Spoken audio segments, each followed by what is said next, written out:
Today, I'm at Jim Warren's skate park with Lew Ross, creator of Fickle Skateboards and social activist from Northside in Cincinnati, Ohio.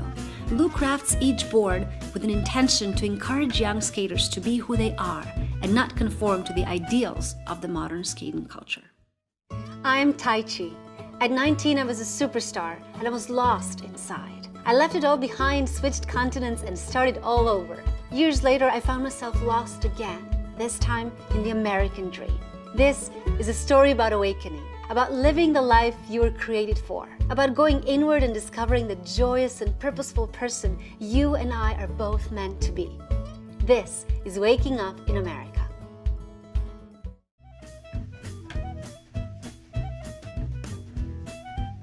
Welcome, Lew Ross. Thanks, Woohoo! I'm so excited we got to do this. Kids are friends. Mm-hmm. Seth is one of my kids' best friends. And when we moved to Nashville, we miss Seth. Yeah. So you've been a part of our lives, and I always been just fascinated by your dedication to make this world a better place. Thanks, Tai Chi. Thanks. So you make skateboards. That's one of the things I do. I make skateboards in a little workshop that used to be a mortuary in the basement of my house. Wow. That used to be a funeral home. So Wow. when we moved in, we had a big parking lot in the back that's slowly turning into a personal skate park. And we had an embalming table with all the gut hooks and bone saws downstairs. It was crazy. When we first bought our house, they took out our embalming table and our basement became just a creepy basement instead of a full embalming mortuary. But now that it has a bay of skateboard pressing equipment in it, I've got 3 presses and a full art room and a spray room for making America's skateboards. 300. Wow. I make about 300 a month maximum. That's a lot. It's not. It's very few. Most Okay. factories are pumping out 40,000 to 100,000 units. Yeah, but these are handcrafted. Right. I'm handcrafting all of Yeah. them. But I use the same tools that the factories use. Okay. So it's less handcrafted as it is batch made, Okay. small batch.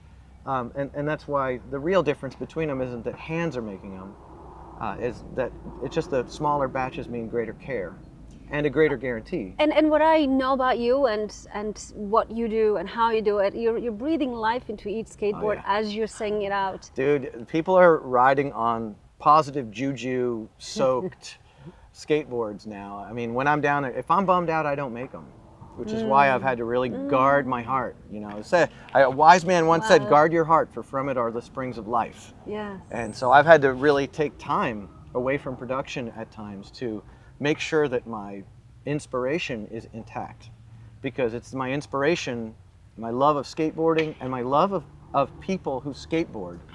I have strong feelings about people who choose to go out and skateboard today. So, as a mother of 3 boys, you know, I don't know much about skateboard because they're not yet in that, you know, Dante's only 14 right now. But so, you know, the little that I know, skateboarding is usually connected with a certain culture. Right. You know, punk, rebellious. Look at me. Drugs. Yeah. Tattoos, crazy hair, you know, borderline habits. Yeah. But I watched one video where the guy says, skateboarding allows me to be who I am. Yeah. It's giving me this freedom to be who I am without worrying what other people will think. Talk to me about that. So I started skateboarding in 1985. I was 12, and I didn't know any skateboarders. But I saw a skateboard at the KB toy store in Danbury, Connecticut, in the mall. I remember seeing it, and I said to my mom, it was a couple days before my birthday, and I said, Mom, I know what I want for my birthday, I want that. And she just bought it for me, and it was really wonderful. Took it home, and I started to ride it every day in the subdivision. New subdivision went up across the street, flat blacktop, banked curbs, and I didn't know anything about skateboarding, and I just started to push around, and I started to ride the board up onto the curbs and scratch my axles on the curbs and come down. And all on my own, I was riding my skateboard. So you were a clean-cut kid, good grades in school, I was a pretty isolated, nerdy little kid with my parents are intellectuals and smart. I'm totally making a social judgment. Well, I think it's not wrong to make social judgments. I mean, I've made the joke before. I'm not here to judge people. I'm here to collect samples. Yes. So my school experience was pretty unpleasant. I didn't interface well with other kids because I was sensitive and I cared about things that, man, I've always been really sensitive about bullying. I never like when people pick on other people, and that's all there was in New York back then in that culture. So I was kind of a loner and pretty maladjusted, I'd say. And on my skateboard, I found a sensation of freedom that was, transcendent. I could have a terrible day at school and come and roll around on my skateboard, push, push, push. I didn't do tricks.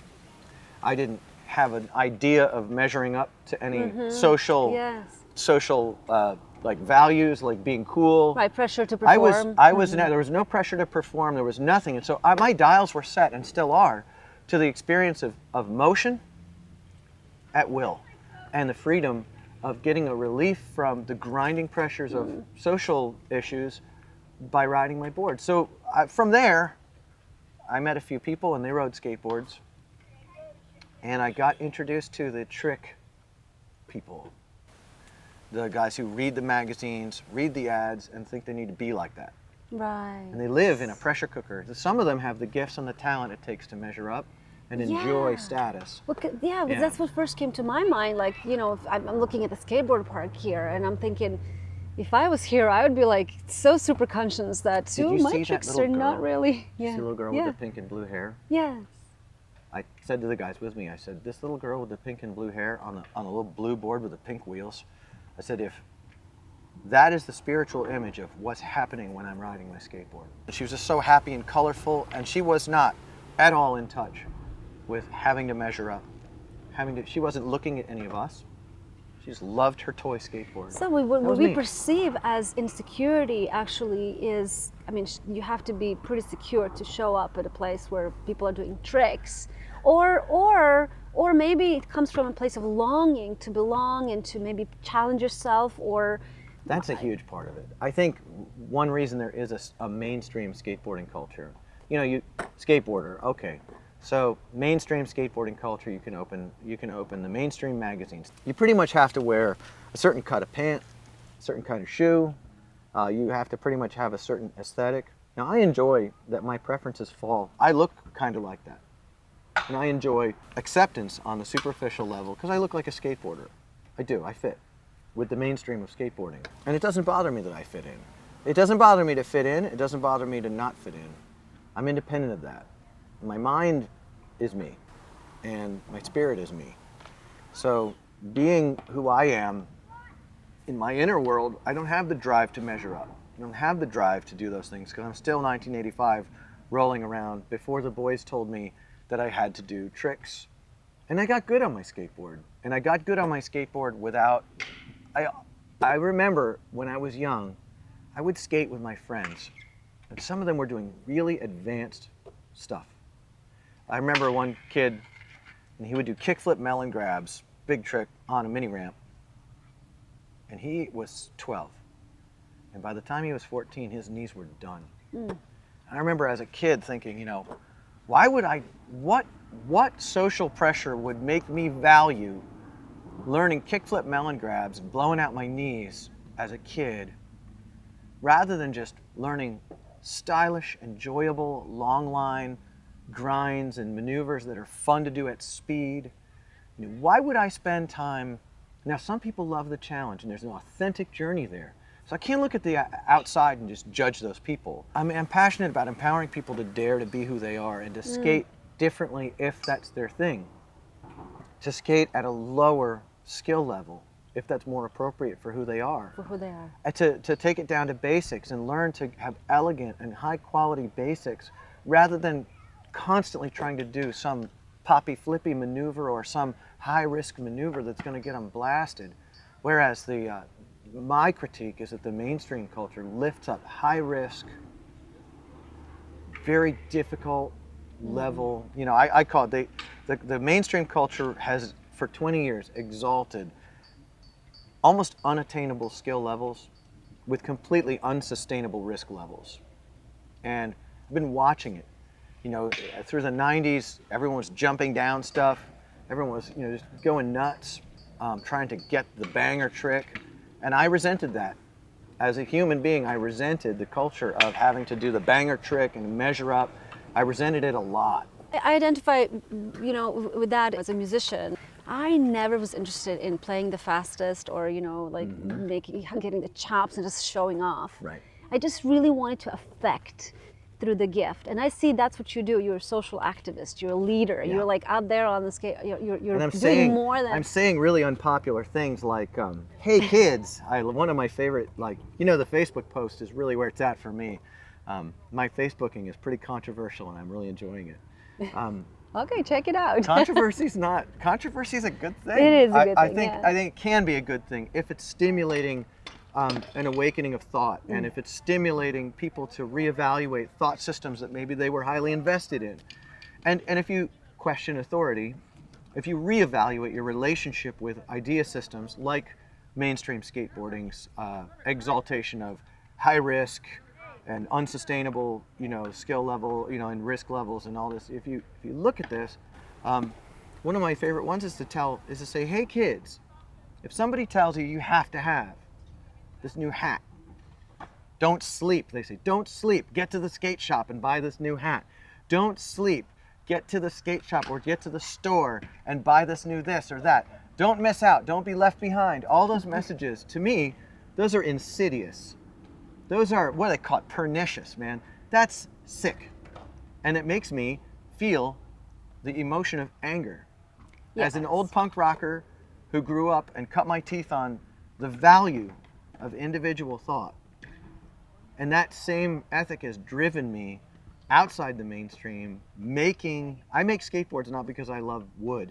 I make skateboards because I can't have a skateboard brand unless I can believe in the product. I couldn't control the product with the factories. I couldn't believe in the product as the proprietor. And I love skateboard branding.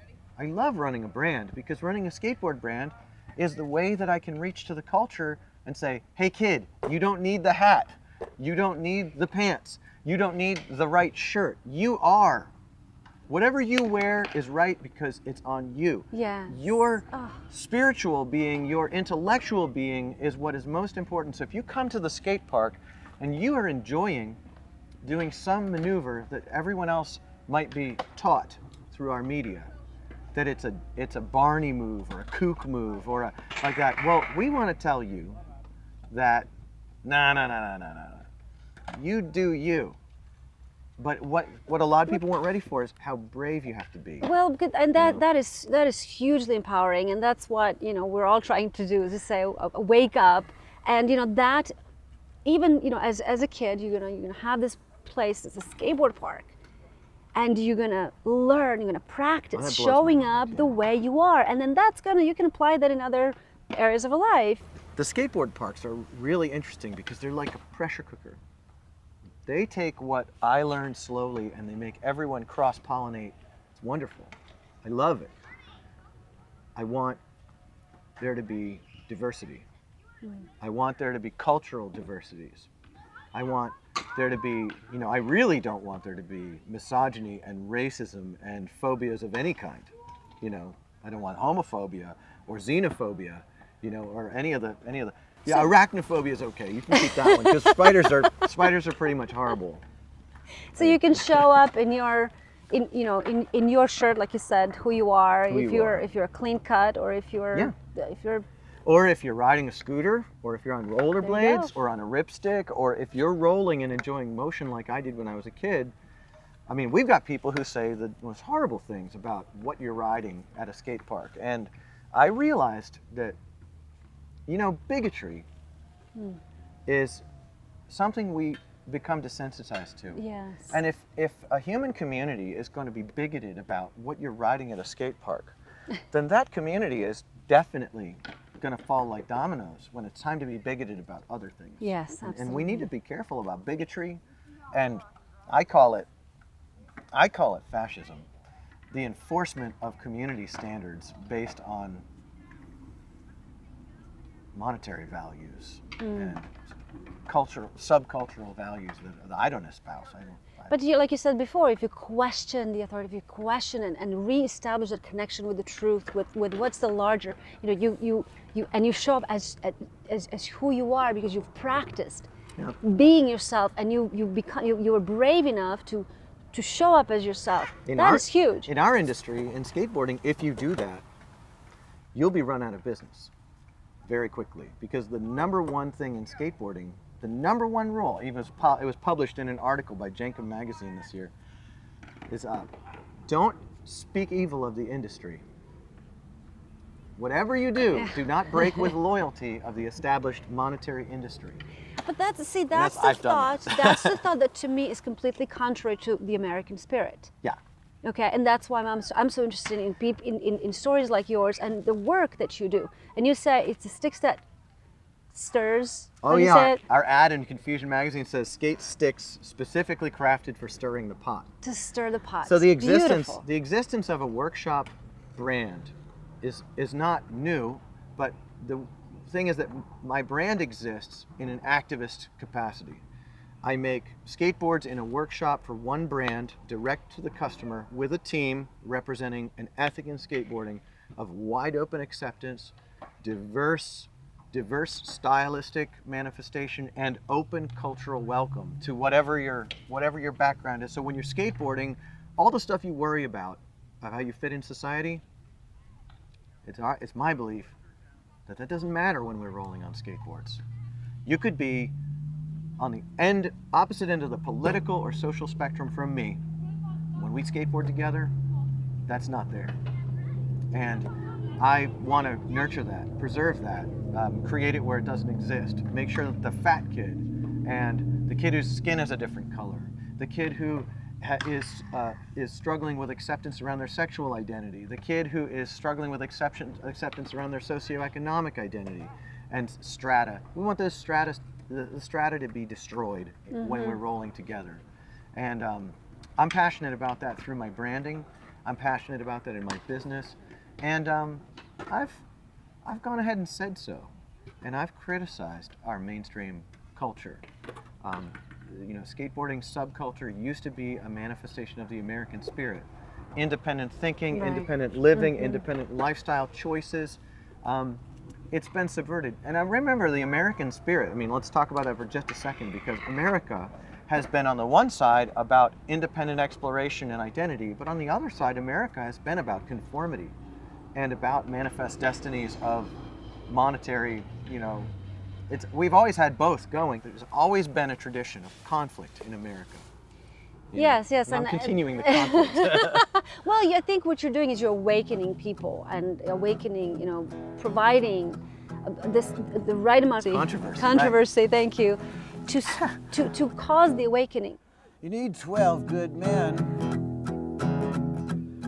You can only find 11. There are 6 young lives still waiting for number 7.